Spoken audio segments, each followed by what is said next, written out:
2024 Indian premier ലീഗിൽ ഇതിനോടകം ഏറ്റവും അധികം റൺസ് സ്വന്തമാക്കിയ താരമാണ് ബാംഗ്ലൂർ ബാറ്റർ വിരാട് കോഹ്ലി. ബാംഗ്ലൂരിനായി എല്ലാ മത്സരങ്ങളിലും മികച്ച സ്കോറുകൾ സ്വന്തമാക്കാൻ കോഹ്ലിക്ക് സാധിക്കുന്നുണ്ട്. എന്നാൽ വിരാടിൻ്റെ കഴിഞ്ഞ സമയത്തെ സ്ട്രൈക്ക് റേറ്റിനെ സംബന്ധിച്ച് വലിയ രീതിയിലുള്ള വിമർശനങ്ങളും പൊട്ടിപ്പുറപ്പെട്ടിട്ടുണ്ട്. മത്സരങ്ങളിൽ ബാംഗ്ലൂരിൻ്റെ പരാജയത്തിൽ വിരാട് കോഹ്ലിയുടെ സ്ട്രൈക്ക് റേറ്റ് പ്രധാന ഘടകമായി മാറുന്നുണ്ട് എന്നാണ് പല ആരാധകരും പറയുന്നത്. ഗുജറാത്തിനെതിരായ മത്സരത്തിൽ 44 പന്തുകളിൽ 70 റൺസായിരുന്നു കോഹ്ലി നേടിയത്. ഇതോടുകൂടി ഈ സീസണിൽ 500 റൺസ് പൂർത്തീകരിക്കാനും കോഹ്ലിക്ക് സാധിച്ചു. ഈ സാഹചര്യത്തിൽ സ്ട്രൈക്ക് റേറ്റുമായി ബന്ധപ്പെട്ട വിമർശനങ്ങൾക്ക് മറുപടി നൽകി രംഗത്തെത്തിയിരിക്കുകയാണ് കോഹ്ലി.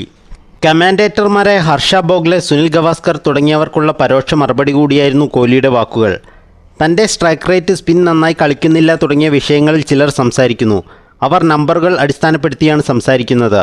ടീമിനു വേണ്ടി കളിക്കുക എന്നതാണ് തനിക്ക് പ്രധാനം. കഴിഞ്ഞ 15 വർഷമായി ഞാൻ ക്രിക്കറ്റിൽ തുടരുന്നു.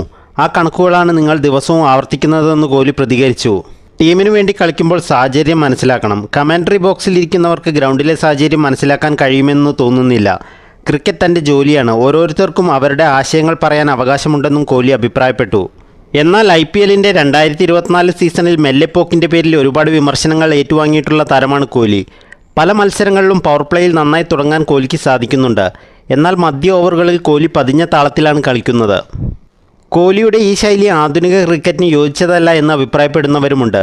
അതുകൊണ്ട് തന്നെ 2024 T20 ലോകകപ്പിനുള്ള ഇന്ത്യൻ ടീമിൽ കോഹ്ലിയെ ഉൾപ്പെടുത്തരുത് എന്ന അഭിപ്രായം പങ്കുവച്ചവരുമുണ്ട്. പക്ഷേ റൺസ് വാരിക്കൂട്ടുന്നതിൽ നിലവിൽ ഏറ്റവും മുമ്പിൽ വിരാട് കോഹ്ലി തന്നെയാണ്. ഇത് 7ാം തവണയാണ് കോഹ്ലി ഒരു IPL സീസണിൽ 500-ലധികം റൺസ് നേടുന്നത്.